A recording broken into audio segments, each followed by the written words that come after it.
అలాగే సార్ ఇప్పుడు కవిత ఢిల్లీ లిక్కర్ కేసులో కవిత ఆమె అయితే ఢిల్లీ లిక్కర్ కేసులో అరెస్ట్ అయిన BRS MLC Kalvakuntla Kavitha case అయితే ఈరోజు ఈడీ కస్టడీ నేటితో అయితే ముగియనుందని అయితే తెలుస్తోంది.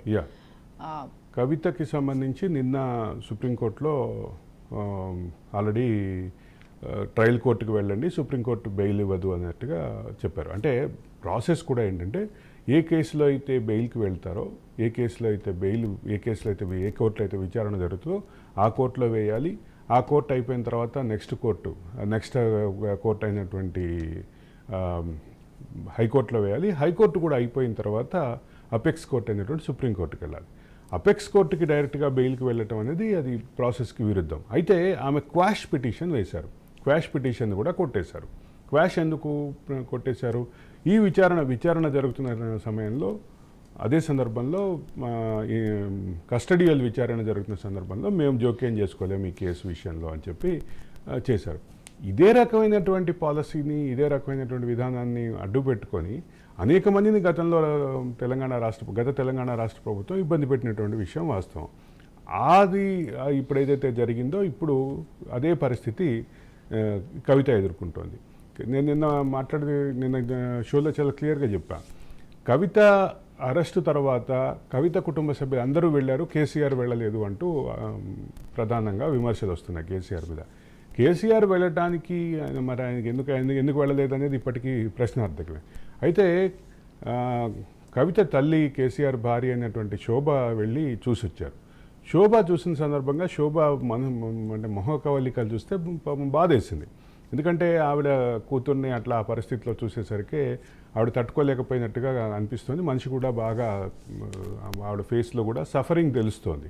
కానీ ఒకటి గమనించాల్సిన విషయం ఏంటంటే ఇట్లా అక్రమ కేసులతోటి అంటే ఈ రకమైనటువంటి ఇబ్బందులు ఎన్ని అక్రమ కేసులు పెట్టి ఎదుర్కొన్న వాళ్ళు వాళ్ళ కుటుంబ సభ్యుల మనోభావాలతో కంపేర్ చేసి చూస్తే ఇప్పుడు అదే కేసీఆర్ కుటుంబం అనుభవిస్తున్నట్టుగా కనిపిస్తోంది. ఇక్కడ కల్వకుంట్ల కవిత కేసు విషయంలో చాలా ఫర్మ్గా ఎన్ఫోర్స్మెంట్ డైరెక్టరేట్ ఉంది. ఆవిడని కింగ్ పిన్గా చెప్తోంది. ఈ మొత్తం వ్యవహారానికి ఆవిడని సూత్రధారిగా చెప్తోంది. అయితే దీనికి రిలేటెడ్గా ఇంకొక విషయం ఆలోచించాలి మనం. ఇప్పుడు అరవింద్ కేజ్రీవాల్ విషయంలో కోదండరాం దగ్గర నుంచి కూనంనేని సాంబశివరావు దగ్గర నుంచి పలువురు వ్యాఖ్యానం చేస్తున్నారు అది రాజకీయ కుట్ర అని. కానీ కవిత దగ్గరకు వచ్చేసరికి ఆవిడ సొంత పార్టీ నాయకులే కొంచెం మౌనంగా ఉంటున్నారు. ఆవిడ సొంత పార్టీ వాళ్ళే ఓన్ చేసుకోవడానికి సిద్ధపడినటువంటి ప్రస్తుత పరిస్థితి అయితే క్లియర్. ఇక్కడ ఒకటి కీలకంగా గమనించాల్సిన విషయం ఏంటంటే కవితకి సంబంధించినటువంటి ఈ వ్యవహార శైలి, కవిత కుటుంబ వ్యవహార శైలి తెలంగాణ సమాజాన్నే కాదు దేశ రాజకీయాల్లో కూడా ఐసోలేట్ అవ్వడానికి కారణమైంది.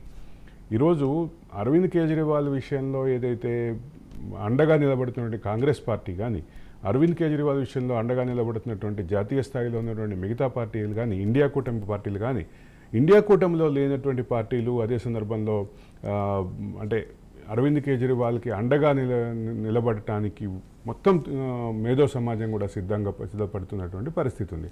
కొన్ని అరవింద్ కేజ్రీవాల్ వ్యవహార శైలిలో విమర్శలు చేస్తున్నప్పటికీ ప్రధానమైనటువంటి అంశం అరవింద్ కేజ్రీవాల్ తోటి అండగా నిలబడేటటువంటి పరిస్థితి ఉంది. ఇప్పుడు కీలకంగా గమనించాల్సినటువంటి విషయం ఏంటంటే దీని వెనక ఉన్నటువంటి సూత్రధారులు ఎవరు?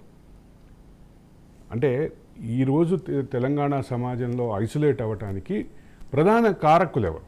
సూత్రధారులు అంటే నా ఉద్దేశం ప్రధాన కారకులు ఎవరు? ఖచ్చితంగా కేసీఆర్ ఫ్యామిలీయే. వాళ్ళ వ్యవహార శైలితో వాళ్ళు మొత్తం తెలంగాణ సమాజానికి దూరం అయ్యారు, ప్రధాన రాజకీయ పార్టీలకు దూరం అయ్యారు. ఆ క్రమంలోనే ఈరోజు ఐసోలేట్ అయినటువంటి పరిస్థితి అయితే ఉంది. అలాగే సార్ ఇప్పట్లో అయితే కవితకి బెయిల్ రాదని చెప్పుకోవచ్చా?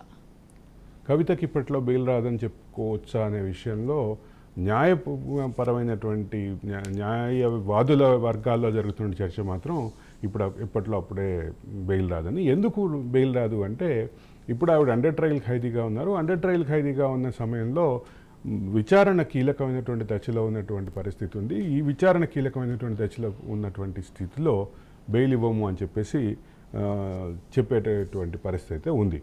అయితే ఇక్కడ ఇంకొక ముఖ్యమైనటువంటి విషయం ఉంది. ఆవిడ మీద ఇదిగా దీంతో పాటు ఇంకో కేసు పెండింగ్లో ఉంది, సిబిఐకి సంబంధించినటువంటి కేసు. ఇదే అంశంలో సిబిఐ ఇప్పుడు ఇక్కడేమో prevention of money laundering act PMLA act ప్రకారం ఈ కేసు బుక్ అయింది. ఇది కాకుండా మరికొన్ని సెక్షన్ల తోటి మరికొన్ని చట్టాల ఆధారంగా ఇంకో కేసు సిబిఐ ఆల్రెడీ బుక్ చేసింది ఉంది. దానికి సంబంధించి ఇనిషియేట్ అవుతుంది. ఈరోజు కవిత విచారణ పూర్తయి ఆవిడకి సంబంధించి మళ్ళీ కోర్టులో ప్రొడ్యూస్ చేసి అక్కడి నుంచి రిమాండ్ రాసే టైంలో రిమాండ్ రాసిన తర్వాత మళ్ళీ ఈ ప్రాసెస్ ఇనిషియేట్ అవుతుంది. మళ్ళీ ఈ సిబిఐ కేసుకు సంబంధించినటువంటి కస్టోడియల్ విచారణ అడుగుతారు. కస్టోడియల్ విచారణ అది అయిపోయిన తర్వాత కానీ దీనికి సంబంధించి క్లారిటీ రాదు. అయితే ఇంకొక కీలకమైనటువంటి అప్డేట్ ఉంది ఇక్కడ.